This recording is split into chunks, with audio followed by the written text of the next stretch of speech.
Welcome to Peace of Mind for Pet Parents, the podcast by BrightHaven Caregiver Academy. I'm Gail Pope. And I'm Karen Wylie. And together we're here to support you in navigating life with your aging or ill pets. We know how deeply you care for your beloved companions, and we're here to offer guidance, understanding, and resources for this meaningful journey. Each episode, we'll explore topics that address the daily challenges, emotional realities, and choices you face as a pet parent, helping you and your pets find peace, comfort, and joy. Whether it's making sense of a new diagnosis, adjusting to changing needs, or simply seeking a place to feel understood, you're not alone. Thank you for being here with us.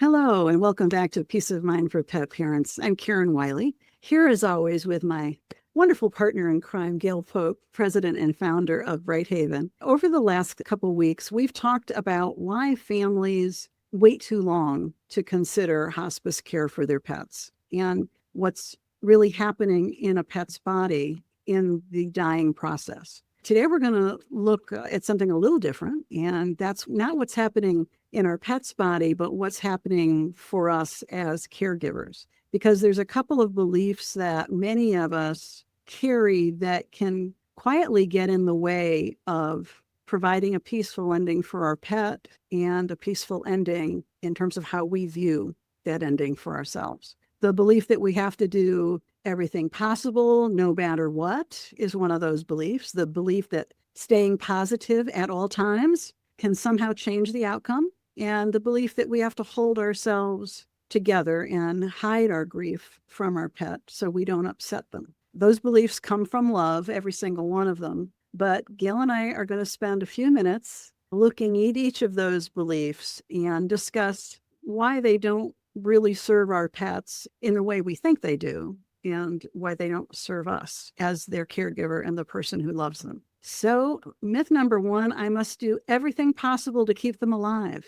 Gail, to you first. I think almost every pet parent has felt this one, at least at some point in their support process. So if I love them enough, I have to try everything to keep them alive. Every treatment, every option, every procedure, every supplement. What have you seen happen for when a family takes that do everything approach all the way to the end? Goodness, you're taking me back in time. You're taking me way back to the beginning of BrightHaven when that was my approach because I was normal. Maybe now I'm abnormal, but yeah, I totally resonated with everything that you said there. And gosh, I guess our culture has evolved into a fix-it culture. I think sometimes that's good. Sometimes it doesn't serve us so well. Gosh, it's a big subject actually, because I think when we have an illness, our aim is to, maybe the word fix is a little strong, but I think conventionally in our approach, it is a take this, take that. We've got to fix the symptom, which the symptom is just a symptom of something that's going on deeper inside. But when we take that attitude all the way through life and we get towards the end of life, it's very hard to let go of that feeling that in whatever manner we choose to use, whether holistic or conventional approach, if we can let go of the idea of fixing it and make each day the best it can be. I know it's easy to say that, but when you let go of that aim to suppress the bad and make it good, I think sometimes you can end up doing the opposite. I think I learned this from, well, obviously hundreds of animals when we actually started seeing the symptoms as an expression of something deeper, and we started to work with Mother Nature. Here we have the other doctor in the room. She just popped her head in. But it was just a very gradual idea of allowing the being situation to flow through life rather than hiccup along with fixing it here, fixing it there. Oops, now we've got something different. Let's fix that. Allowing every day to be filled with love and joy, as well as the work of healing and health, but taking that word holistic to a holistic approach, which can bring in conventional medicine. It's an integrated way of looking at it. But when you put love at the top and the bottom, that's where our menu for healing came from. The bottom line for me is that once we stop just this tight human goal of fixing it because we love them so much. It's not a bad thing. It's all about love. When we can let it go, we can start to enjoy today with them rather than about them. I think we switch from making everything about making them better. We don't serve ourselves or them nearly as well as when we do it with them and we follow their approach.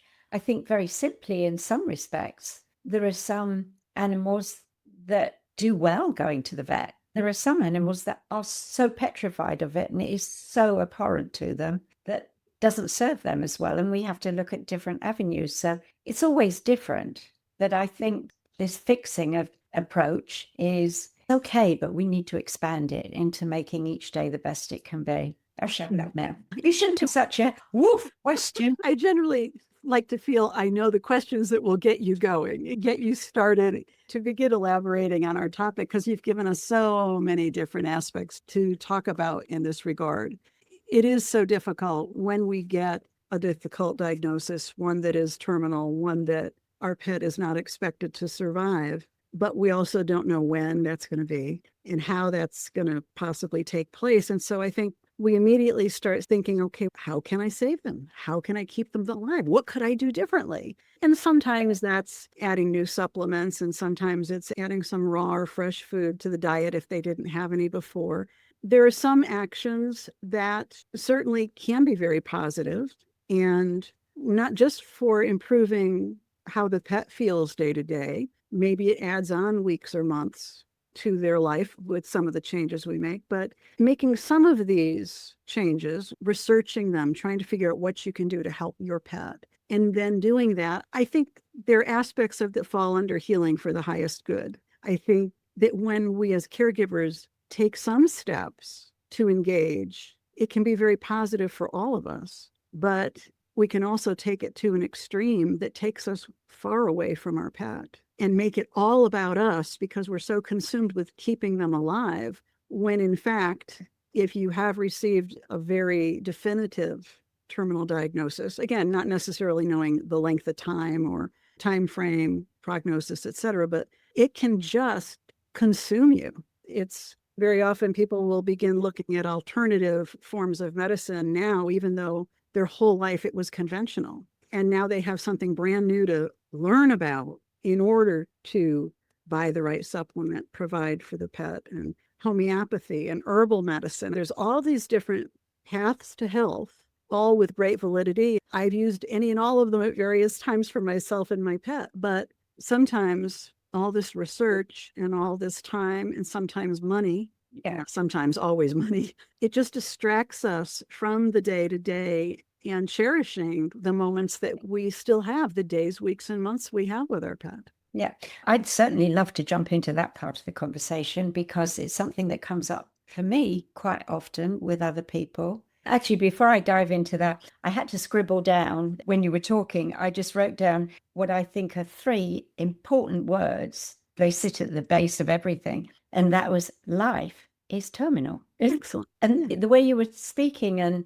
it just came to me, if only we could approach life every day in that way. Life is terminal, but let's enjoy today. We've got it. We don't know what tomorrow brings. Anyway, let's go back to what you were saying. And I think one of the things that I have learned, if you think about it, when I came into the work that I do, I was terribly conventionally minded, very rigid, very fix-it by nature. I didn't want to change that at all. So for those of you out there who know me, I did change. I had a huge change of mind and heart, lots of healing, lots of animals living healthier, longer lives. That took, 30, 40, going on 50 years for me to learn what I did about how to achieve our menu for healing. So I think one of the things that I would love to make very clear is that I also believe that if you have a conventional mindset, you should not change direction towards the end of life. Maybe a little, you can tippy-toe a little bit into one thing or another, maybe not something like homeopathy, because you really have to understand what you're doing, how it works. I think herbal remedies are really good along with diet, if the animal is open and accepting. But I think sometimes people think, oh, she did that or she did this and I'm going to do that. You can't just expect an animal to suddenly change its entire life because you think that way may have worked better. But I think that's part of the learning process that I went through. You have to go very slowly and gradually and start to realize, would this work better for this animal? But hold on a minute, that worked better for the other one. There isn't a rigid pathway. And the same for humans. Again, we have to look at our own lives. What works for us? And how does it work, and what feels in our gut to be a good way forward?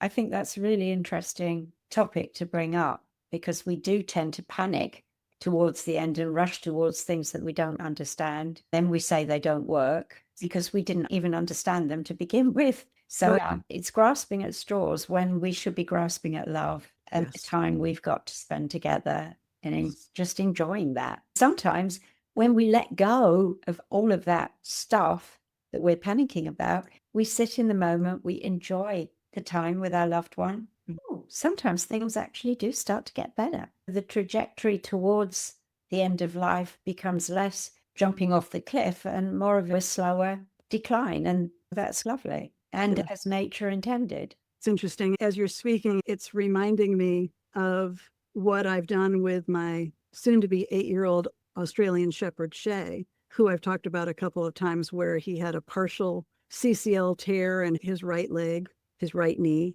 So I embarked on making a lot of changes over the last year. It's not to say that I'm comparing an orthopedic injury to end of life, but I found myself going through the same thought process. Yeah. What can I do for him? How can I support him? What conventional options are available, whether it was injections that help to lubricate a joint, that helps the ligaments be less stressed. Chinese medicine, I've gone that route because I've used herbal medicine successfully in the past. He was already on a fresh diet that we prepare here at the house, so that wasn't an issue. But it's just, I think all of us, because we love them so much, we're always looking for how we can improve and support their life. And I just found myself going through all the same process, except I didn't have the emotional anguish that I was losing him to a disease. Instead, what can I do to make sure he doesn't have as much pain as he ages? That was my challenge, very different. We all have to watch ourselves because there's so many rabbit holes we can go down. And as you're saying, we need to have our time with our pets and not just at Dr. Google. So, Gail, how do you help a family tell the difference between fighting for their pet and fighting the natural process of decline and dying? The one word in there is fighting. You shouldn't be fighting anything. Okay. You should be working towards bringing balance into life. I think sometimes when we have a diagnosis of a disease, dis-ease, which is the opposite of ease, so something isn't right, we need to let go at some level of our mindset as a human to fix it. See, we come back with that word again. Something that isn't quite right, so let's make it right. Sometimes there isn't right. Sometimes there's life that ebbs and flows and the trajectory goes up and down a little. So sometimes when we don't rush to actually stop something, it eases. And sometimes it eases on its own without us rushing to panic. It's just so hard to be human. It's hard to love someone. It doesn't matter whether they've got 2 legs, 4 legs, or however many legs. When we have love, we want to make it right for them. And what's right for one may not be right for another. And it generally does take less energy to go with a situation than to fight it. As you're saying, fighting is not the word you would choose. Exactly. The trouble is, I think when you have all these options open to you, it's panic. What should I do? Which route should I take? What if I do this and that happens? What if I do that and that happens? We just have to follow our heart to what feels right. Yes. And probably which expert in the room or around the table is the one that makes the most sense to you and you stick with it. It might be Dr. Google at the moment for sensible, straightforward answers. Dr. Google is pretty darn good. When you step into the world, perhaps more of a holistic approach or a spooky approach, Dr. Google still has a bit to learn. True. Very true. Google still has a little bit to learn. He could go back to university on some things, I think. But for the most part, when it's something straightforward, Dr. Google is an amazing resource. Agreed. Agreed. All right, let's look at myth number 2. Positive thinking can delay our pet's death. So many of us have been taught that if we stay positive about a situation, that if we believe hard enough, we can make something happen. We can change what's happening. So is there a point where positive thinking stops helping and starts getting in the way? I don't know. In all honesty, positive thinking is a wonderful thing because we tend, when we're worried, we do the opposite to positive thinking, don't we? So trusting in what? Trusting in Mother Nature, trusting that God will pull through, trusting in a miracle. It's a difficult thing to talk about, don't you think? I do. I think for me, even though I'm phrasing it that way, it's almost where it's the flip side that gets us more into trouble, that we don't want to think about anything related to death and dying because then we could make it happen. Yes, particularly with older animals. And this is where we come back to the word hospice again. Hospice and death are the two most feared words, certainly in my world. So, yeah, that really comes back down to the old subject of education. The more we learn, although in some respects, the more we learn, it doesn't necessarily help us at that deeper level inside of ourselves where we have this innate fear that sits there. It is natural to fear something that we don't understand. Obviously, with the word hospice, education is a fit because learning about it actually, it can blow your mind wide open and realize that it is about health and healing. And death is a biological process. For it reaches a point of no return. As you're saying, life is terminal. It's going to happen to us all. But there is so much that can be done that is positive in terms of whether it's prayer, mindfulness, meditation, just having your animal on your lap, under your arm, next to your hip as you sleep, whatever it is. All of that is focusing on love and positive thinking as well. Absolutely. I think the more we get closer to the end of life, the more I think perhaps we reach a point where we feel as a human, we can't actually do it. Here we've got our fix it part and we've come through that. And then we come to an acceptance that we can't fix. Perhaps one of the most important things that I always talk about and get boring about is the fact that cats speak dog, dogs speak cat. They both speak human. They understand us. They're here to love us and care for us as much as the opposite. So when they're winding down towards the end of life, or when they're simply sick, instead of retreating into ourselves with this, oh my goodness, it's just not doing well, we can bring so much stuff into our own selves and create this misery. And it's not helpful to them. They don't want to see us doing that. They want us to go sit with them, cuddle them, play with them. Sometimes you can be reaching the end of your life and you still want to chase a ball across the floor. It's enjoying what they enjoy, not looking deeper all the time. Oh God, I don't think he can climb that cat tree anymore. So what? Tomorrow he might, and tomorrow they often do. Living in the moment, acceptance, love, joy, and just following their lead an awful lot.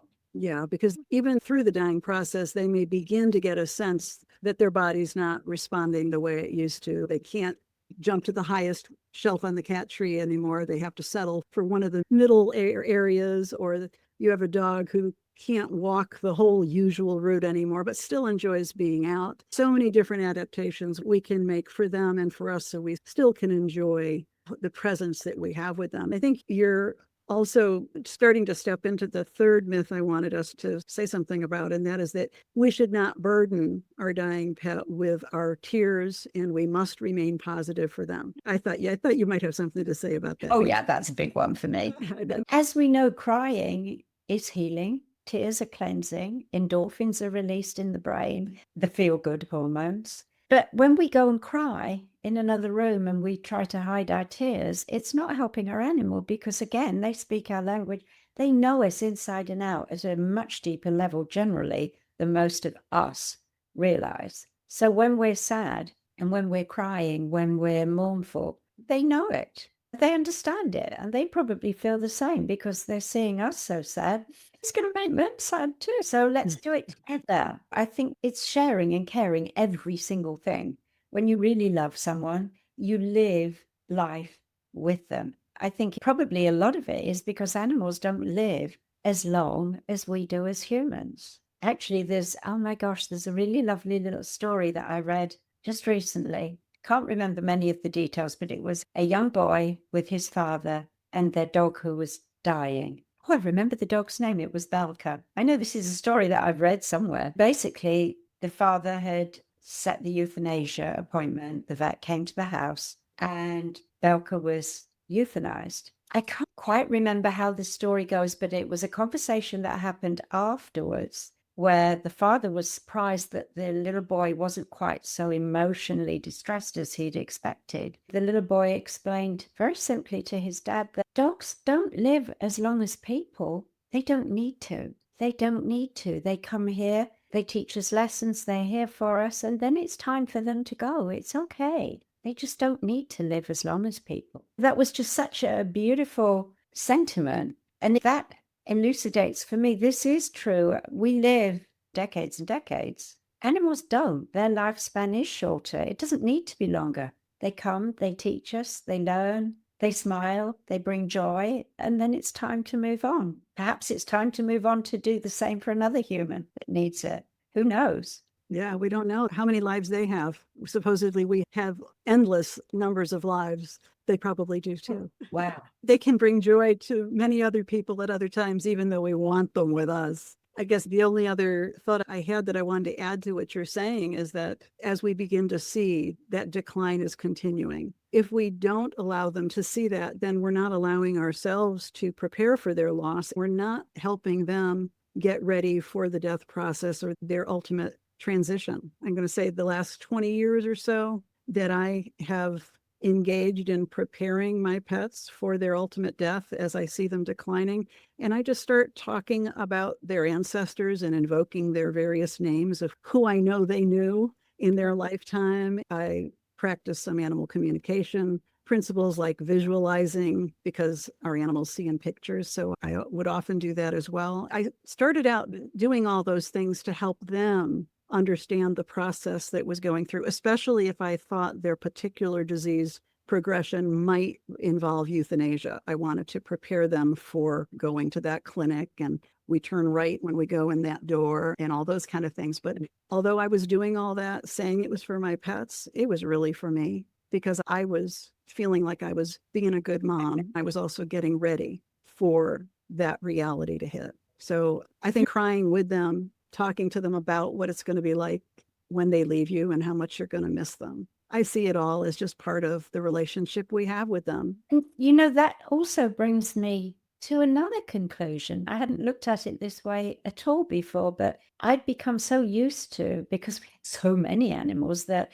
when one was not necessarily in their dying process, but just getting older, how other animals would support them and be there. And then gradually that morphed into the process of the doulas that would gather around when an animal was dying. And that could be months before they died. We're looking almost at that they practiced hospice. They would start caring for each other. That's what you were just talking about. So maybe those conversations, those thoughts and that preparation were all part of that with the other animals. I've almost laughingly called them my animal doulas. Sure. Yes, I think now you've opened it up, the doula can actually come into the picture a lot sooner than I'd really thought of it. Yeah, they're sensing the process and they're taking steps to begin providing their type of support and love. However you interact with your animals, I'm usually very verbal, where I'm saying things aloud while I'm touching them, while I'm visualizing. The other animals in the family are hearing what I say. So I think it just creates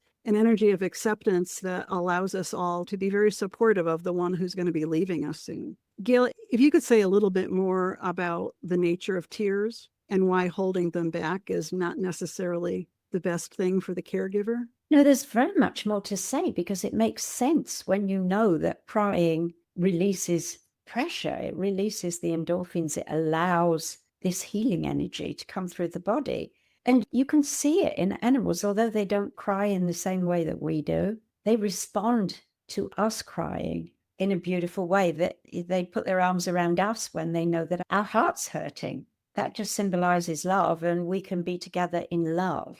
As children, let's face it, first thing that you fall over when you're 5 years old and you've raised your knee and your grandmother says, "Oh, darling, don't cry. It's okay. It'll be all right. Don't cry." We learn not to cry at such an early age. And then when we're more grown up, we're a boy turning into a man. It's more about men don't cry. And when you look at sadness, you look at the work that we do. Our work is mostly bringing women in, but so often now I'm finding myself doing consultations with men. People are starting to actually, it is manly to care. It is manly to cry. It is manly to get involved in something emotional or sentimental. And I think that is really important. We're not all about women and end of life and death. It needs to encompass all of us, everybody. It does. Of course, if you look at statistics of the percentages of people that get married these days, people are not getting married as frequently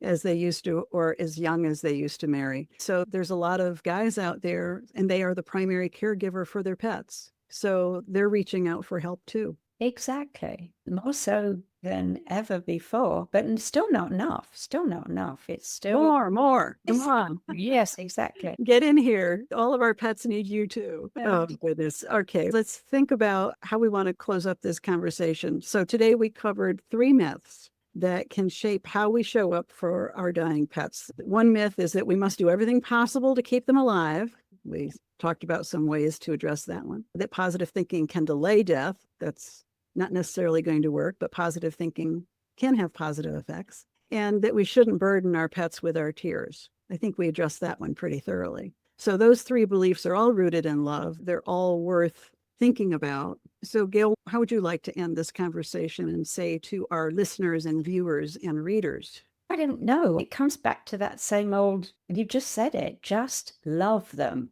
And you can't stop quite there, but it really is all about love. And it's love for ourselves as well as them. It's the togetherness that maybe it's taking the journey together. Yeah. That's a good way of looking at it. It isn't about us doing and being for them. It's let's take this journey together. I like that. I do too, because it's all about the relationship that we've had with them all along. You don't have to suddenly express strengths. You just have to stay close to them and stay honest. I think being honest with what every day brings will help your pet and you, tears and all. And as you have always said about everything we do with our pets, Gail, you say it begins and ends with love. Absolutely, 100%. I think that is definitely how to end this particular conversation. And so we thank you for being with us. Hope to see you next week. We will keep walking this journey with you. And thank you. Bye-bye. Goodbye. Thank you. Thank you for joining us on Peace of Mind for Pet Parents. We hope today's episode has offered you support and insight as you care for your aging or ill pets. Remember, it's not just about the end, it's about living well at every stage of life. To continue your journey with us, explore more resources at BrightHaven Caregiver Academy's website, brightpathforpets.com, where you'll find guides, assessments, and a caring community of pet parents like you. Until next time, may you and your pets find comfort, connection, and peace in every moment. Take care.